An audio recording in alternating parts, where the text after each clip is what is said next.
Hello dear students, electrostatics का एक problem discuss करने जा रहे हैं जिसमें डाइलेक्ट्रिक, कंडक्टर, इन सब पर बेस्ड प्रॉब्लम है। ज़रा ध्यान से देखिए, बहुत अच्छी प्रॉब्लम है।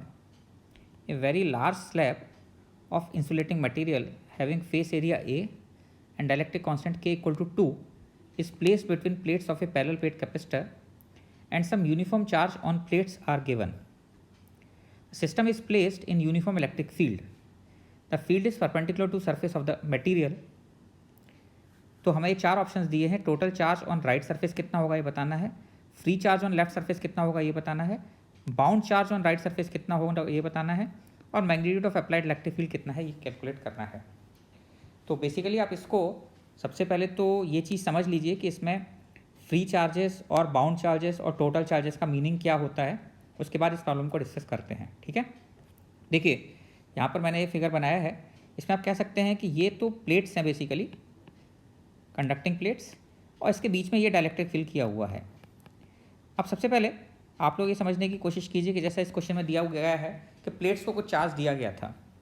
अगर आपको पता है कि आप प्लेट्स को कुछ भी चार्जेस देते हैं तो इक्वल एंड अपोजिट चार्जेस आमने सामने वाले सरफेसेस पर आ जाते हैं। जैसे फॉर एग्जांपल अगर मैं आपको ये कहूँ कि यहाँ पर एक इस तरीके से दो प्लेट्स ली हैं और अगर आप इसको कुछ चार्ज Q1 देते हैं तो यहाँ पर -Q1 अपने आप ही आ जाएगा, और उसके बाद यहाँ पर मान लीजिए कुछ चार्ज Q2 है और यहाँ पर कुछ चार्ज Q3 है।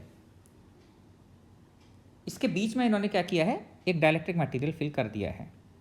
तो सबसे पहले समझने की कोशिश कीजिए कि यहाँ पर अगर मैं इलेक्ट्रिक फील्ड लिखना चाहूँगा इस जगह पर, तो ये इलेक्ट्रिक फील्ड अगर यहाँ पर चार्ज Q1 है, क्योंकि आप ये देख सकते हैं कि इलेक्ट्रिक फील्ड यहाँ पर एक्सटर्नल भी दिया हुआ है। अगर external electric field E given है तो इसकी प्रेजेंस में चार्जेस आमने सामने वाले सरफेस पर तो इक्वल अपोजिट रहेंगे, लेकिन ऐसे केस में आउटर सरफेसेस पर चार्ज कुछ भी हो सकता है।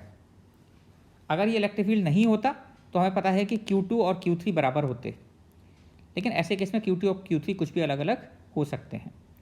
कंडक्टर के सामने हमें पता है कि net electric field sigma by epsilon not होता है, और सिग्मा बाय एप्सिलॉन नॉट में सबका कंट्रीब्यूशन आ जाता है, सारे चार्जेस का प्लस एक्सटर्नल इलेक्ट्रिक फील्ड सबका contribution sigma by epsilon not में आ जाता है। कंडक्टर की प्रॉपर्टी होती है।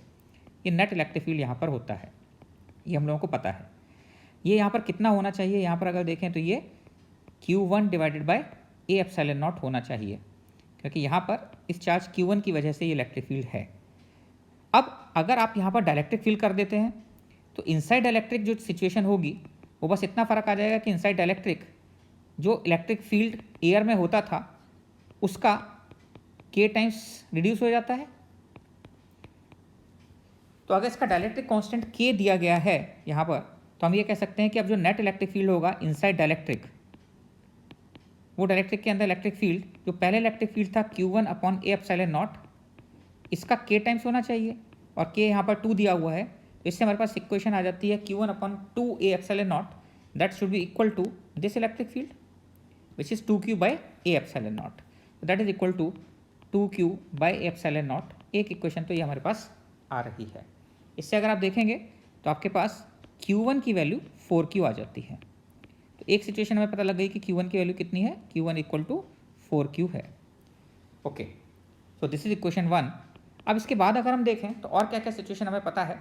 इसी तरीके से हमें पता है कि यहाँ पर जो इलेक्ट्रिक फील्ड है, अगर मैं इस चार्ज को Q2 बोल रहा हूँ तो इस जगह पर जो नेट इलेक्ट्रिक फील्ड इस डायरेक्शन में होना चाहिए, ये net electric field Q2 by A epsilon not होना चाहिए, और यहाँ पर जो इलेक्ट्रिक फील्ड होना चाहिए ये electric field Q3 by A epsilon not होना चाहिए, क्योंकि कंडक्टर के सामने नेट इलेक्ट्रिक फील्ड एयर में सिग्मा बाई एप्सिलॉन नॉट हो जाता है। तो यहाँ से मेरे को दो इक्वेशंस और बनेंगी। अगर आप देखते हैं कि Q2 बाई एप्सिलॉन नॉट कितना है, तो basically Q2 by epsilon not यहाँ पर Q बाई एप्सिलॉन नॉट दिया हुआ है और साइन अपोजिट है। तो एक इक्वेशन आपकी यहाँ से ये बनेगी कि Q2 divided by A epsilon nought equal to minus आना चाहिए कितना, Q by epsilon nought, because direction opposite है। इससे आपके पास Q2 की वैल्यू पता लग जाती है, that is equal to -Q। तो ये आपके पास सेकंड वैल्यू आ जाती है Q2 की, और ये सेकंड इक्वेशन बन जाती है।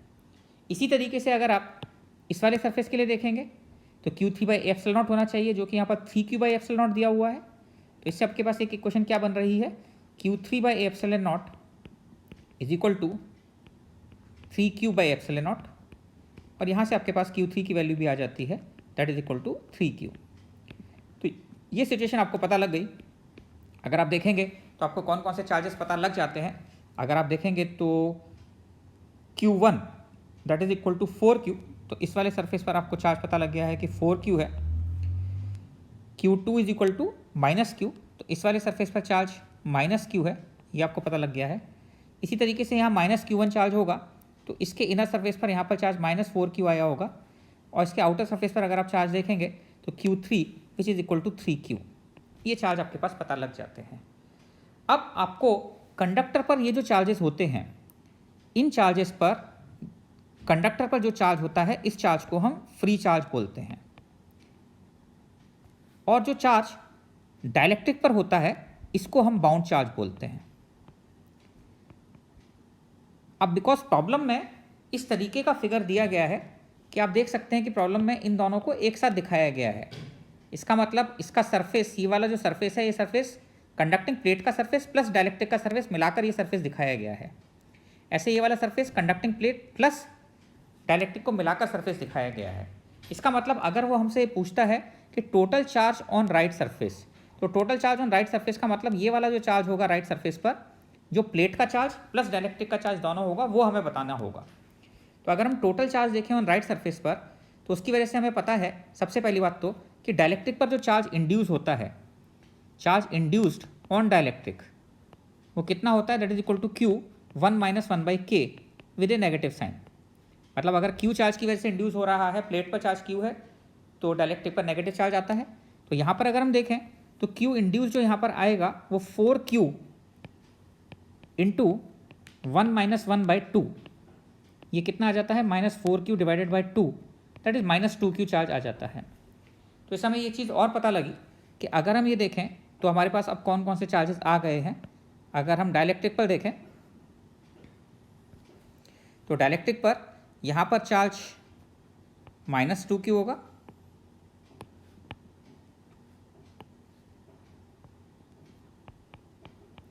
यहाँ पर चार्ज +2Q होगा। उसका रीज़न ये है बिकॉज प्लेट पर अगर आप देखेंगे तो प्लेट पर आपके जो चार्जेस थे, वो प्लेट पर चार्ज यहाँ पर 4Q है और यहाँ पर -4Q है। अब आउटर सरफेस पर चार्ज -Q और 3Q थे, यहाँ पर चार्ज -Q है और यहाँ पर चार्ज 3Q है। एक चीज़ अब और रह जाती है, वो ये है कि इस जगह पर अगर हम देखें यहाँ पर, तो जो इलेक्ट्रिक फील्ड इस जगह पर दिया गया है बाहर, ये इलेक्ट्रिक फील्ड आप लोगों को पता है, E की वैल्यू और निकाल देते हैं। ये इलेक्ट्रिक फील्ड दिया है 3Q/A/0। अब अगर आप ये 3Q/A/0 नेट इलेक्ट्रिक फील्ड लिखना चाहें तो ये किस किस की वजह से रहा होगा। एक तो ये जो एक्सटर्नल इलेक्ट्रिक फील्ड E है, इसकी वजह से टोटल लिख देते हैं, प्लस अब अगर आप यहाँ पर देखें तो ये 2Q और -2Q, इनका इलेक्ट्रिक फील्ड यहाँ पर कैंसिल हो गया होगा। 4Q और -4Q, इसका इलेक्ट्रिक फील्ड यहाँ पर कैंसिल हो गया होगा बिकॉज इक्वल अपोजिट चार्जेस हैं। अब -Q और 3Q का बचा, इसका मतलब टोटल 2Q का चार्ज बचा, और 2Q का इलेक्ट्रिक फील्ड, अगर किसी एक सरफेस का इलेक्ट्रिक फील्ड लिखेंगे आप किसी एक चार्ज का, तो इलेक्ट्रिक फील्ड कितना होता है, σ/2ε0 होता है। यहाँ पर आप इंडिविजुअल प्लेट की वजह से लिख रहे हैं, तो 3Q का होता है 3Q/2ε0, -Q का होता है -Q/2ε0, और ये 2Q/2ε0 नेट इलेक्ट्रिक फील्ड बन जाता। तो ये E + 2Q/2ε0 ये 3Q के बराबर होना चाहिए। इससे आपके पास E की वैल्यू भी आ जाएगी। E की वैल्यू कितनी आ गई, 3Q/A/0 -Q/A/0, that is equal to 2Q divided by A/0। अब आपके पास सारी की सारी चीज़ें पता लग जाती हैं, इलेक्ट्रिक फील्ड की वैल्यू भी पता लग गई है और सारे सरफेस के चार्जेस भी पता लग गए हैं। ए ऑप्शन देखते हैं हम क्या है। ए ऑप्शन में हमसे पूछा गया था कि total charge on right surface, तो total charge on right surface अगर आप देखेंगे तो कितना होगा, टोटल चार्ज का मतलब हो गया कि प्लेट का चार्ज और डाइलेक्ट्रिक दोनों का चार्ज ऐड कर दें, तो प्लेट का चार्ज कितना है, -4Q + 3Q, तो -Q हो गया, तो -Q और +2Q डाइलेक्ट्रिक पे चार्ज हो गया, तो ये चार्ज Q हो जाता है। और ऑप्शन में क्या गिवन है, Q ही गिवन है, तो ऑप्शन ए इज करेक्ट। अब ऑप्शन बी पर आते हैं। ऑप्शन बी क्या कहता है हमारे पास, free charge on left surface. Free charge on left surface मतलब कंडक्टर का चार्ज, तो free charge on left surface मतलब केवल कंडक्टर के चार्ज को देखें और कंडक्टर का चार्ज कितना है 4q minus Q that is equal to 3q। और हमें ऑप्शन में क्या दिया गया है 3q ही गिवन है, इसका मतलब बी ऑप्शन भी करेक्ट हो जाता है। अब सी ऑप्शन पर आते हैं। सी ऑप्शन में हमसे पूछा गया है bound charge on right surface. Bound charge केवल डाइलेक्ट्रिक का चार्ज होता है, बाउंड चार्ज मतलब केवल डाइलेक्ट्रिक वाले चार्ज को बोलते हैं, और हमें राइट सरफेस पर बताना है। तो bound charge on right surface आप देख सकते हैं कौन सा चार्ज होगा, ये वाला चार्ज होगा bound surface on right surface जो कि डाइलेक्ट्रिक पर है, दैट इज इक्वल टू कितना आ रहा है 2q आ रहा है, और ऑप्शन में हमें क्या गिवन है 2q ही गिवन है, इसलिए सी ऑप्शन भी करेक्ट हो जाता है। अब डी ऑप्शन पर आइए, और डी ऑप्शन में आपसे क्या पूछा गया है magnitude of the applied field, और अप्लाइड इलेक्ट्रिक फील्ड का मैग्नीट्यूड आपने कितना निकाला है E equal to 2q by epsilon not, और आंसर में क्या गिवन है आपके पास this is equal to 2q by epsilon naught ही गिवन है, इसलिए डी ऑप्शन भी करेक्ट हो जाता है। तो आंसर आपके पास क्या आ जाता है ABCD all options are correct, ये आपका आंसर बन जाता है। तो मेरे ख्याल से आपको समझ में आ गया होगा, इसमें कई सारी चीज़ें हमने कवर की हैं, अच्छी प्रॉब्लम है, इस तरह की प्रॉब्लम्स बड़ी इंपॉर्टेंट है। और जिस तरीके से अब IIT का पैटर्न हो गया है कि थोड़ी डिफिकल्ट प्रॉब्लम्स आने लगी हैं, आपको डिफिकल्ट प्रॉब्लम करने की आदत अब डाल लेनी चाहिए। ओके, इसको ढंग से नोट्स बनाएं इसके, और इस तरह की प्रॉब्लम सॉल्व करने की आदत डालें। Okay, enjoy your day.